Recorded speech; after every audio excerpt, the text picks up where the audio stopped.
आज का ससुराल पार्ट 2। इस कहानी के पहले पार्ट में हमने देखा कि किस तरह भाग्य लक्ष्मी के घर का बंटवारा हो गया और उसके दोनों बेटों के परिवार के बीच खटाश आ गई।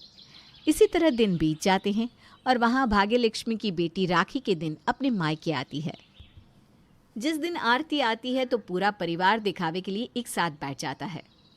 घर पर काम हुआ है, किसी ने मुझे बताया ही नहीं। वैसे कमरे अच्छे लग रहे हैं। ऊपर कौन रह रहा है? आप लोगों ने किराएदार रख लिया है क्या? अरे पगली, इतना बड़ा घर है, अब घर तो यूज़ करे, हम यूज़ कर रहे हैं। अब तू वो सब छोड़, मुहूर्त का समय बीत रहा है, मुहूर्त में ही राखी बांध दे। शुभम, पीयूष, तुम्हारी कलाइयों पर राखी नहीं है? तुम लोगों ने अभी तक राखी नहीं मनाई? तुम सबका चेहरा भी बड़ा उतरा उतरा लग रहा है। तुम लोग मुझसे कुछ छुपा तो नहीं रहे हो ना? अरे आरती, तू भी ना, तेरा ही इंतज़ार कर रहे थे दोनों। अब तू आ गई है तो राखी की रस्म भी हो जाएगी। चल जल्दी जल्दी राखी बांध। नैना और आरती अपने भाइयों को राखी बांधती है। सब कुछ अच्छे से निपट जाता है। राखी की रस्म पूरी करके आरती अपने घर जाने के लिए निकल जाती है। वो बाहर तक पहुंचती है कि उसे याद आता है कि वो अपना पर्स घर पर ही भूल आई है।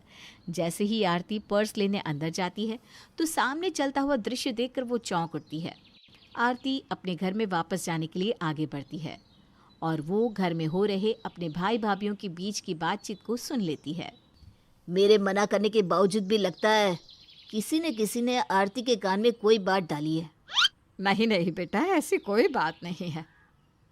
वो तो इनके हाथों पर बांधी राखी को देखकर ही समझ में आ रहा है किस तरह से आरती दीदी ने इन्हें सस्ती राखी दी और नयन भैया को महंगी वाली। जब ननद के घर पर जाकर कोई रस्म करने की बारी आती है तब तो बड़े भाई और बड़े भाभी को आगे कर दिया जाता है। फिर तो फायदा उन्हीं का होगा। फिर तो यहाँ फायदा नैना दीदी का ही होता दिख रहा है ताई जी। 2 रुपए की राखी बांध कर दोनों भाइयों से 2-2 हजार की पत्ती ले ली उन्होंने। मुंह तो मेरा तुम दोनों मत ही खुलवाओ। अरे ढंग से तैयार होना तो सीख लो पहले। भिखारियों का तो एक पैसा भी मुझे नहीं चाहिए। वो तो बुआ जी के सामने मुझे राखी बांधनी पड़ी और तुमसे पैसे लेने पड़े। शायद इसी कारण भगवान ने तुझे कोई अपना भाई ही नहीं दिया। ये सब कुछ सुनकर आरती को धक्का लग जाता है। ये सब मेरे घर में क्या हो रहा है? इन लोगों से बात करनी होगी। आरती आगे बढ़कर सभी के बीच जाती है। ये सब क्या है भैया? और नयन, तुमने भी मुझे कुछ नहीं बताया। मम्मी तुम तो बताती। मैं क्या कहती बेटा, वैसे कोई बात नहीं है। तुझे देर हो रही होगी, तू निकल बेटा, मैं तुझे बाद में कॉल करती हूँ। अरे ससुराल में भी तो राखी का रस्म करना है ना तुझे। हाँ दीदी, आप निकलिए। वैसे भी मम्मी जी फ़ोन पर आपको घर की सारी बातें तो बताती रहती है। ऐसा कुछ नहीं है भाभी। अच्छा नयन, तुम तो समझदार हो। करण भैया से कोई भूल हो भी गई तो तुम झुक कर बात कर लेती। आरती की बात सुनते ही अब तक सुन रही सुमित्रा कुछ ऐसा कह देती है कि आरती को वहां से जाना पड़ता है। ये सारे प्रवचन हम पर ही क्यों लागू होते हैं दीदी? क्यों नयन जी ही हर बार सब कुछ समझते रहे? क्यों? क्योंकि वो छोटे हैं इसलिए? जब हम पर अत्याचार हो रहा था तब कहाँ थी दीदी आप? आप पहले अपना ससुराल संभालिए, फिर हमसे कुछ कहिएगा। क्योंकि जहाँ तक मुझे पता है जीजा जी के अपने भाइयों के साथ भी संबंध कुछ ठीक नहीं चल रहे। और अगर मैं गलत नहीं हूँ तो परसों आप मम्मी जी से अपने ससुराल से अलग होने की बात भी कर रही थी ना? ये सब मम्मी, मैंने तो पहले ही कहा था बेटा कि तू इन चीज़ों में अब मत पड़, अपना ससुराल देख। मैं चलती हूँ मम्मी। आरती कुछ नहीं कर पाती और अपनी नज़रें झुकाए अपने मायके से अपने ससुराल लौट जाती है। दिन पे दिन गुजरते जाते हैं और दोनों भाइयों के बीच आई कड़वाहट उनके बच्चों में भी इतनी घुल जाती है कि पीयूष और शुभम अब नैना को देखना भी नहीं चाहते थे और ना ही नैना उन दोनों को। दिन भर वो दोनों अपनी पढ़ाई छोड़कर किस तरह प्रॉपर्टी का बड़ा हिस्सा उनके हाथ आए इसी सोच में लगे रहते हैं। बताओ मम्मी, रोज़ नीचे पकवान आते हैं, जब देखो डिलीवरी बॉय खड़ा रहता है। हम लोगों का क्या होगा बताओ? हमारा क्या ही भविष्य बचा है? तुम तो भूली हो, तुमने एक बार भी सोचा है कि ये घर तो ज़मीन से बना है और नीचे का ही फ्लोर ताया जी ने ले लिया। अब कल को वो हमको निकाल फेंकेंगे तो हम क्या करेंगे? शुभम अपने दिमाग के घोड़े दौड़ाना शुरू कर देता है और धीरे धीरे फिर से अपने ताया जी के साथ रिश्ते बनाना शुरू कर देता है। एक रोज़ जब करण अपने काम से कमर पकड़े घर लौटता है आज मुझे गर्व हो रहा है तेरी पढ़ाई पर। ये तो हमने सोचा ही नहीं था बेटा। क्यों टेंशन ले रही हो मम्मी?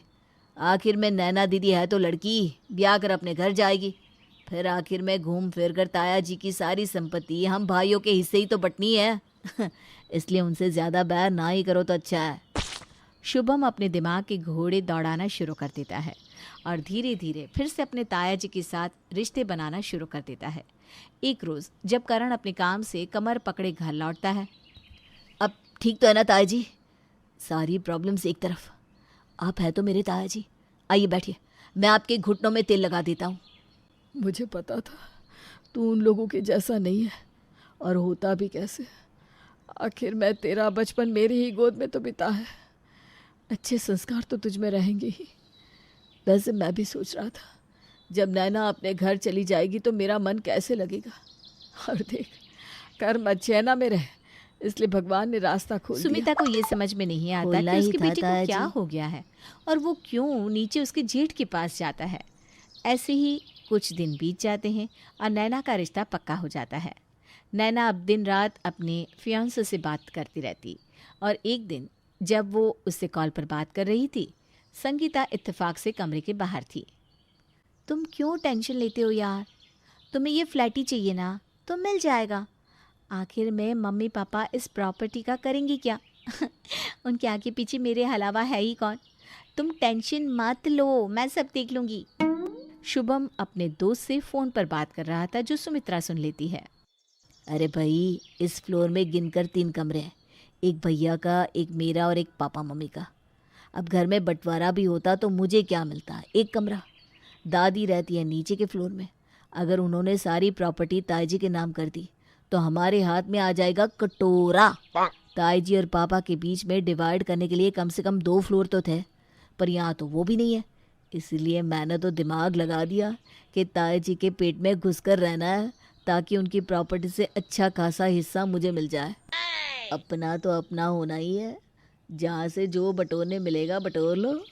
तुम्हें क्या लगता है आजकल का जो ज़माना चल रहा है, भैया मुझे एक फूटी कौड़ी ना देंगे?